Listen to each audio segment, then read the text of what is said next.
我和他呢是在大学期间认识的，在认识之后呢，感情一直都非常好。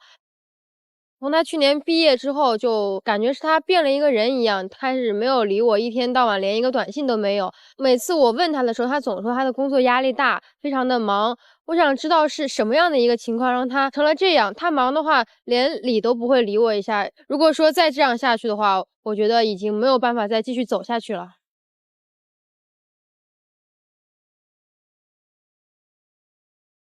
工作到底有多大的压力，能让一段曾经的爱情摇摇欲坠呢？我们用掌声请出这一对，来，掌声有请。男嘉宾小磊，23岁，来自陕西，是一名销售；女嘉宾小玉，22岁，是来自湖北，是一名学生。来，有请两位。欢迎两位，愿意在这个节目的现场公开箱子里的秘密吗？我愿意。愿意。今天是男生要来还是女生要来？我要让他来的。我就是想在这个台上来解决一些问题。现在碰到的最大问题是什么呢？我们俩现在就几乎没有一些话题可以谈了。无话可说了。算是吧。他从不站在我的一个角度来考虑问题，因为毕竟我现在走入社会了，可能我在社会上呢看到了很多东西呢，跟我以前想的不一样，我就慢慢改变自己啊。但是呢，他还是以他的样子去考虑我的一个问题，就不能理解我啊。你能举个例子吗？就比如说，他说我不联系他，但我当时确实工作特别忙，但是他呢老是在这件事上就埋怨我。其实是这样的，我们是同一所大学，他是学长，他现在呢就是已经是毕业了，但是我就是觉得他毕业之后就完全跟以前可以说是变了一个人一样。就我为什么会这样说呢？因为他以前在学校里的时候，总会给我发一些短信，问我在干什么，但是他现在毕业工作了之后，一天到晚连个电话都没有，然后有时候甚至说一天连一个短信都没有。我在想，他有这么忙吗？太忙了，是啊。那你说你有这么忙吗？一天到晚连一个短信都不给我发一个？那你要考虑我干的究竟啥工作？我现在干销售，很多时间不是由自己来决定的。你不给我发那也就算了，是不是？那我给你打可以吧？我们俩是男女朋友，你可以把女朋友的电话拉入黑名单吗？那你应该考虑我当时是啥情况呀？我当时好不容易谈到一个特别要紧的一个客户，结果你电话一通接一通的打过来，我只能把你先拉入黑名单了。你说你工作忙，好行，我可以理解。但是你说你白天忙，你是住在我的学校边上，说租了一个房子可以好好陪陪我。你说晚上可以见个面，一起吃个饭吧，这你也不行。你说租房子的问题，离学校那么近，还不是因为你？我完全可以在公司边上租房子。我现在住在学校边上，我天天早上5点就要起床，为了怕堵车，6点就要出门，坐1个多小时，将近2小时的公交车到公司上班。晚上下班的，一回来就9点多10点多了，本来就特别累，你还非让我陪你吃个饭。一起吃个饭正好，你可以休息一下嘛。我本来就特别累，我就想休息一下，自己随便对付吃一口就可以了。那周六日呢？星期六、星期天你总可以陪我出去玩一玩吧？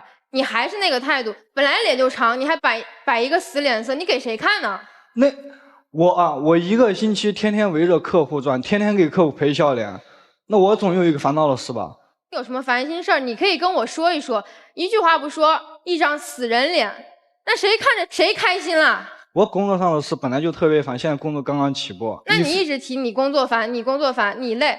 那你既然这样的话，你可以把你这份工作辞掉吗？主持人，你知道吗？以前他在刚刚毕业的时候，有一个工作干的是一个直销的行业，非常的艰难，时间花在上面了，然后精力也花在上面了，但是最后呢，还是没有挣到太多钱，所以说我让他辞职了。那你当时可以说你很听我的，把那个工作辞掉了。那这一份呢，一天到晚在跟我抱怨，你还不是没有辞掉它？这第一份工作可能是我考虑的不太周全，我辞了。那么现在我好不容易找到一份比较安稳点的工作，你又让我辞，那我总不能说。那还不是你自己一天到晚在向我抱怨？那你遇到工作烦我就辞啊。你都没有时间陪我了。我能问几个问题了吗？请问。工作压力大吗？大。是因为业绩的压力，还是收入的压力，还是别的？关键就是走入社会以后，有了一个长远的一个考虑。他也家庭条件比我好，所以他的家庭条件比你好。对，就是你发自心里其实还是想娶她。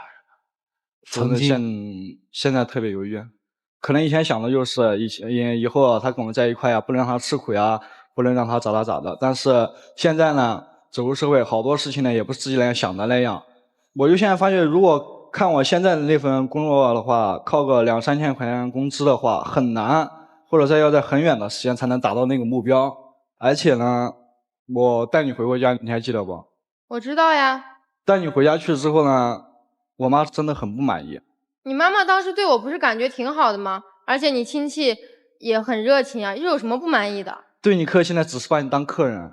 到我家你啥都不干，我妈就让你做个饭，你也说你啥都不会。我本来就不会做饭嘛，在家里的时候也就是我爸妈把饭做好了吃，吃完了之后他们洗碗。第一次去那儿，你妈妈就让我把这个菜洗一下，你把这个菜切一下。我本来就不会嘛，而且我添乱了也不好嘛。我妈又不是非要让你真的让你去做事。你家庭条件不错，也没有说特别的不错，跟他的家庭条件比，只能说是算是小康吧。你父母是务农还是？我家务农的，然后呢，父亲已经去世了，单亲家庭。你大学毕业之后，妈妈的想法是让你回家？也没有让我回家，妈妈只是说想的是可能让我自己奋斗奋斗，然后尽量自己也找一个到时候想门当户对一点的，就不用太为女方的一些事情去担心。妈妈觉得你要娶她，她可能得够着是吧？对。但是门当户对，我从来没有嫌弃过你什么呀。你说怕门不当户不对，我们以前在学校的时候还不是很少花钱，只是说现在呢，是因为我觉得你上班了，然后有时候确实我让你花了一些钱，但是那也不多呀。而且你说你天天这么忙，我们也很少在一块儿。那你花钱你也考虑一下我，比如就这1000块钱，你应该考虑一下我的1000块钱我有啥用处呢？你让我陪你去吃饭，行，我去了，结果呢去了，你带了一大堆朋友，就我一个男生。那都是我宿舍的朋友，我带他们只是为了说想见一见你嘛，能够双方为了面子，促进一下感情嘛。我是应该花的钱，但是有没有你知不知道？就请你吃了那一顿饭之后，我下来1个星期，天天中午只能吃方便面。那你这句话你有对我说过吗？从来没有吧。我能插一句吗？女生想嫁给他吗？想呀，如果不然的话，我为什么还要跟他在一起？你想嫁给他，你愿意跟他在一起过那种苦日子吗？苦日子肯定只是开始的嘛。不，就可能是10年20年都是苦日子，行吗？可以。然后这个就可能真的不能跟其他的你的同学那样，就是吃好喝好的，那你能接受吗？生活中嘛，肯定会有很多不如意，也肯定会有很多如意的事情。你能接受吗？我肯定可以去接受。我既然说要嫁给他的话，然后这个家里还有一个老妈妈，天天对你要求特别高，就你婆婆还希望你做这做那，你能接受吗？没有那么多的可能吧？行吗？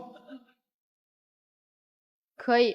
既然有这么大的胸怀的话，你的男朋友每天累成那样，为什么你没有跟他好好的坐下来聊聊呢？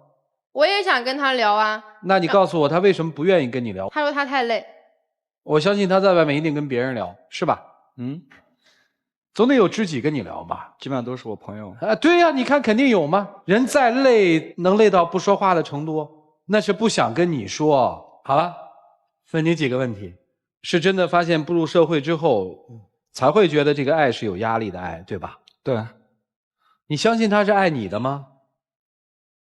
不坚定。为什么？他还没有走入社会，很多事情都不是他想的那样子。你怕他步入社会，他变了是吗？对。那你怎么会以你的想法去猜测我呢？好，那你知道我是怎么想的吗？好，我们不做想法讨论了啊。确实我们无法知道你是怎么想的，但是现实摆在你们的面前，我们要去找出路和方法，好吗？接下来求教一下老师吧，一起进入丘比特问卷。女孩其实所有她的累、她的烦、她挂死人脸，不愿意跟你逛街，一方面是你不理解她，还有一方面原因最简单，就一个字儿，什么字儿？不知道。她最缺什么？现在来说，缺钱。就是这个字儿。如果我每个月工资挣完了以后，我陪女朋友逛街，想买啥随便挑，西餐烛光没问题，她为什么要挂死人脸啊？但我从来没有嫌弃过她。你没嫌弃。和你想要他又不能给是两回事儿，你可能嘴上不嫌弃，你一个眼神儿，你看中了某件衣服，一些细节就是对他心里的挑战。所以，除了这个钱字不愿意说出口之外，你还在一个大学在校生的状态下，就决定自己男朋友该不该辞职，你凭什么？你为什么觉得他那份工作好或者不好呢？还是那个字儿，挣钱不够多，挣钱不够快。所以你根本就没有逼迫男朋友一定要成功，我没有嫌弃你，但是你的细节、你的做法、你的建议，都是在让他感觉到你在逼他。男孩，我就说2句简单的，我看你的样子就觉得有点心疼，想起了刚刚毕业走出校门奋斗的我们小年轻，化压力为动力，不要着急成功，一定能挣大钱、挣快钱，踏踏实实走好每一步，相信自己，该来的幸福就会来的。他现在你说1个月挣2、3千，要本科就这么毕业，不算少啊。对，很正常啊。对，关键是你向上的学习能力有多强。别着急，爱情的小烦恼，过10年看不算啥。加油，兄弟！加油！谢谢，谢谢。我觉得每一个女生在成长的过程当中，都会像我们今天的女主人公一样，就是很憧憬爱情啊，然后认为爱情里面只有你和我们俩只要拥有彼此就够了。可是呢，一旦你要是想让爱情再进一步，2个人将来走在一起，成为一个共同的家庭，势必是会有双方的父母在。刚才赵川老师在问我们的小女生几个问题的时候，你可能都不太明白是什么意思，因为你也没去他们家待几天，可能就待了那么2、3天，就想啊，这不就刷个碗吗？我再学学，不就切个菜吗？我也有一天会。但是有一部电视剧叫《新结婚时代》，刘若英和郭晓东演的。我希望你能够回家看完这个电视剧，你再回答赵川老师的问题。在一起是一个很慎重的一个词，我倒是觉得今天的男生很有担当，就他希望让女生过上好日子，所以才会很拼命。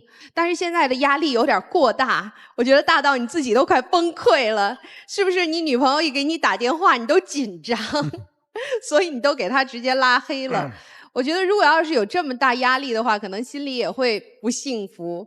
所以我觉得2个人的关系是需要好好的调节一下了，要不然这个天平啊晃得乱七八糟的，可能这个爱情是有点保不住了。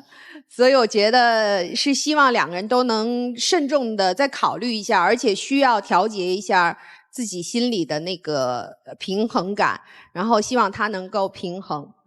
其实我觉得男孩女孩都不错，尤其是女孩。赵川老师问了那么多可能性，都说我愿意，我能看出你的诚意，你真是愿意，但是你不知道怎么去做，这是关键。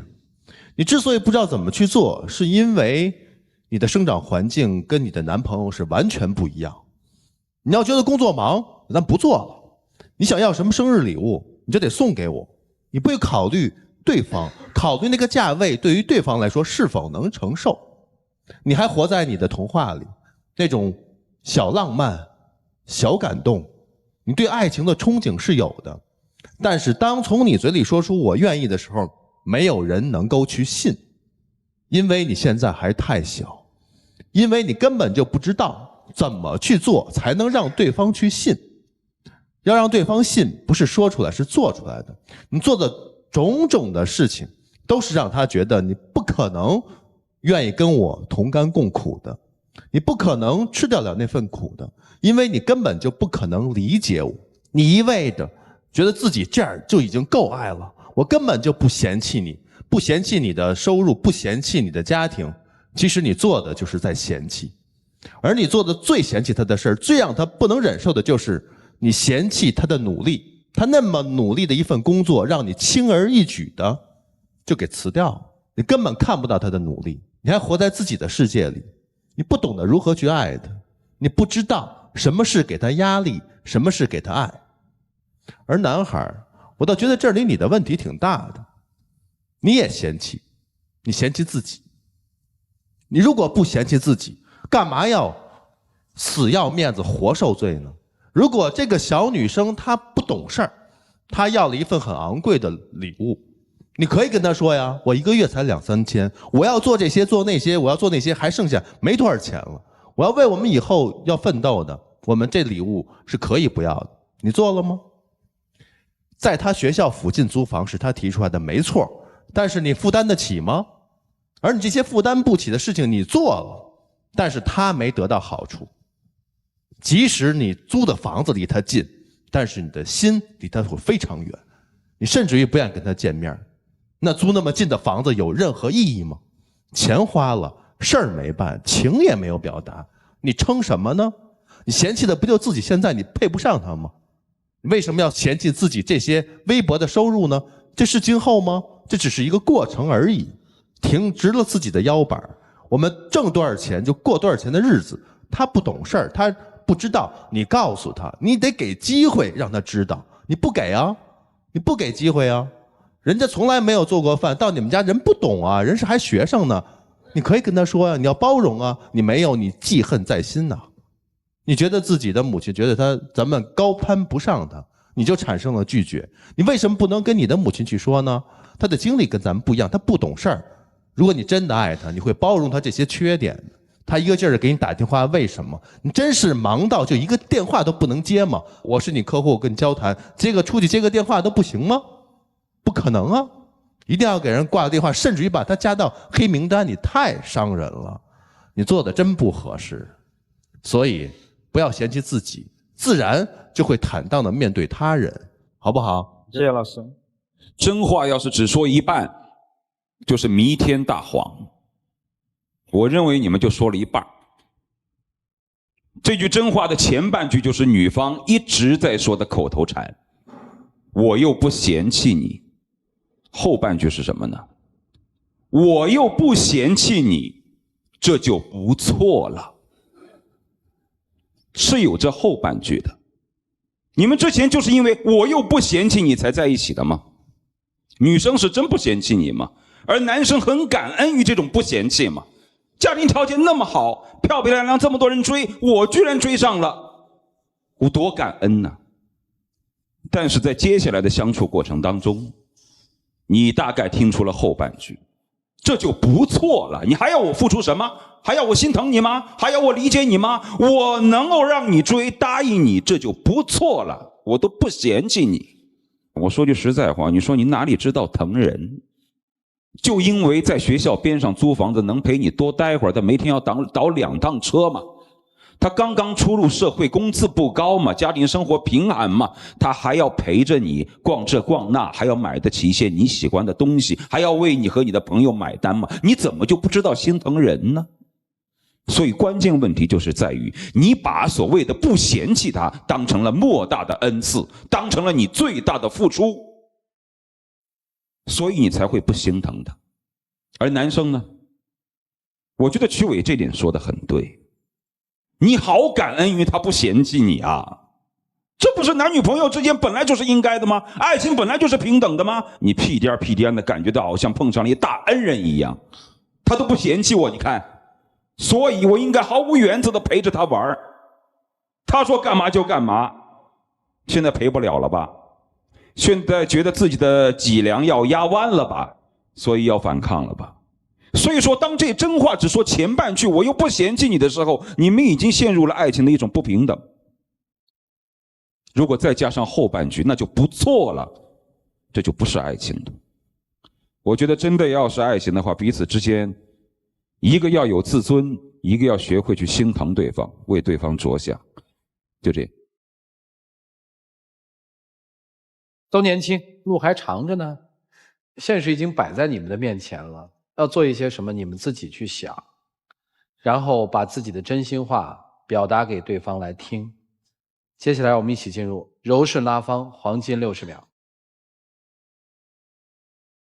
确实，在学校的时候呢，我们两个相处的确实也挺好的。然后对他那段感情、那段时光，真的可以说追得很甜蜜，很甜蜜。走入社会之后呢，我真的不得不考虑一下，我们两个继续走下去是对还是错。我们既然是男女朋友的话，就应该去共同面对这个事。你说的那些的话，我可以慢慢去尝试的去改变，所以说也请你可以相信我的改变。还是你毕竟没有走入社会，很多事不是你想的那样的。我听这话，我心里真的挺不舒服的。兄弟，斩断你们爱情的不是社会，是你自己啊。你们可能真的搞错了，都在推责呀。你真觉得说你有了大房子他会嫁给你吗？来，姑娘，有房了有车了，天天在外面花天酒地，也不搭理你，嫁不嫁？不嫁。所以老师们说了嘛，你们需要冷静的想，千万不要把某一点推到某一点，跟社会有什么关系啊？像你这样的失恋的人有，还有不失恋的呢？怎么说呀？虽然是你求助的，但是我觉得你更需要冷静。3种方式看一下。第一种方式，求助现场的观众朋友；第二种方式，倾听第三方的声音；第三种方式，再一次的选择爱情导师。你的选择是？我选择现场观众吗？好，求助现场的观众朋友，你想求助的是什么呢？我就想求助的担心的话，就是因为现在已经压力很大了。那么后面呢，如果等他走入社会的时候，会不会变得更加严重？当他步入社会的时候，你们还看好我们之间的感情吗？看好是赞成，不看好是反对。各位，请选择。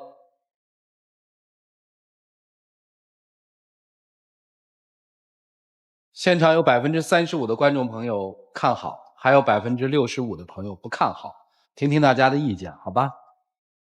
看好吗？我不看好，因为我觉得女孩想要的和男孩能给的是不一样的。男孩只认为，这个我给他钱可能就是给他想要的了，而女孩想要的并不是这些。好，谢谢啊。来，我看好。我认为现在男孩关键要解决的一个问题就是说，要把自己的价值要给他发挥出来，应该发挥他自身年轻嘛，能学习、肯吃苦的这个特点。好，谢谢啊，交换箱子吧。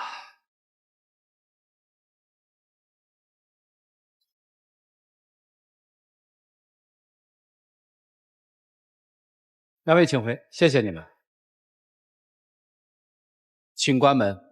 一对大学里的好情侣，因为男生的毕业而发生了分歧。其实这一对的情感带给我们很多的思考。最后怎么选，我想决定权是在他们的手里。5、4、3、2、1，5、4、3、2、1，请开门。就是爱你，爱着你，有悲有喜，有你，平淡里有了意义。就是爱你。男生说：“你妈妈已经给我打过电话，说可以入赘，给他带来了很大的压力。他妈说同意你入赘，你入吗？不会考虑，不会考虑哈。对啊。女生说：“我已经想好了，毕业后陪你留在西安发展。”成功复合的情侣将获得由休闲旅游领导者途牛旅游网提供的500到3000元不等的旅游代金券。两位，你们可以喊开始和停了。你好，开始，停。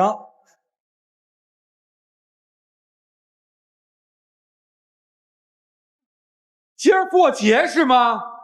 对，来，有请我们的小花筒，有请。一对小花童来送来了戒指，来。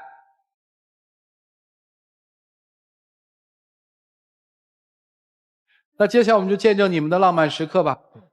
确实，以前的压力可能确实有。其实当我看到你给我写的那句话呢，还是挺高兴的。我也相信，就算后面再难，你只要说陪着我，我们两个一起共同面对的话，都会过去的。